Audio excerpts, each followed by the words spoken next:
Hello. 20 Squad must act quickly when Yakuza assassins target Los Angeles in S.W.A.T.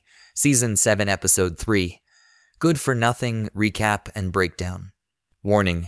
There are huge spoilers for this content. Some key highlights about the content. Yakuza assassins attack Los Angeles, focusing on a handful of enigmatic Japanese expatriates. 20 Squad is forced to act quickly. At the Inspector General's office, Nichelle faces the threat of losing her job after a coworker accuses her of accepting bribes. Cameron wanted to show off his gorgeous girlfriend, so he was excited to post a photo of her on social media. Street was sent to a different county. Luca was overseas for training. The team had evolved from its original composition. There were new faces, and these faces would not follow tradition. Think of the traditional S.W.A.T pasta night. Alfaro made an effort to pull away. Powell tried to avoid it. Cabrera also desired to pass. She was the friendliest of the three and didn't seem to want to interact with others. Deacon was doing everything he could to persuade them that tradition was simply too powerful to ignore when they got a case.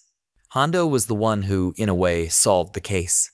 While Hondo and Nichelle were enjoying lunch, they heard shooting in the distance. Someone was blowing up a dispensary a block away. Hondo showed up at the scene. He had Nichelle call for help and let him know that a plainclothes officer was the first to arrive, as assistants didn't arrive until the bad guys had taken a female prisoner. These guys were from Japan. Squad movement has been impacted. They must have grabbed the Japanese woman. The woman was named Suki Ito. She was walking with her companion when she saw that she was being followed. She brought her boyfriend into the dispensary, hoping that they would be safe there.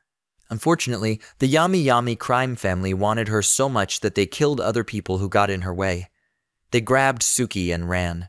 Cameron, Suki's boyfriend, was then questioned. They had been dating for 6 months, he said, and the only true information he really knew about her was that she was Japanese. The one thing Suki had warned him against doing, he did. She cautioned him not to post her picture on social media. Cameron wanted to show off his gorgeous girlfriend, so he was excited to post a photo of her on social media. Later on, when she asked him to do something, he realized that she was hiding from someone. Suki didn't truly know her. Her ID, passport, and social security number were all fake. They were expensive imitations. They were so good that they could fool anyone. Suki, by herself, was a tool, not their actual objective. The Yakuza grabbed her so they could get closer to their real goal. Suki was taken back to her flat. She was forced to make a call on a hidden cell phone prior to her death. A maid had been employed. She ran into a closet as soon as she heard someone enter who didn't sound like Suki, and S.W.A.T called off pasta night. Deacon decided to stop enforcing tradition. It was excellent news indeed, especially since Nichelle had some thrilling news of her own. Hondo was told by Nichelle that her record was unblemished. She was suspected of accepting bribes at work because her signature was on the documents, but it turned out that the bribes were delivered when she wasn't there. She was there when her child was baptized. At that point, Hondo also asked her to marry him. They are married now. They also have a lot of witnesses, which they can use to clear Nichelle's name. It turned out that Bruce, whom Bruce had been acquainted with before, was the one taking the bribe. Thank you for watching.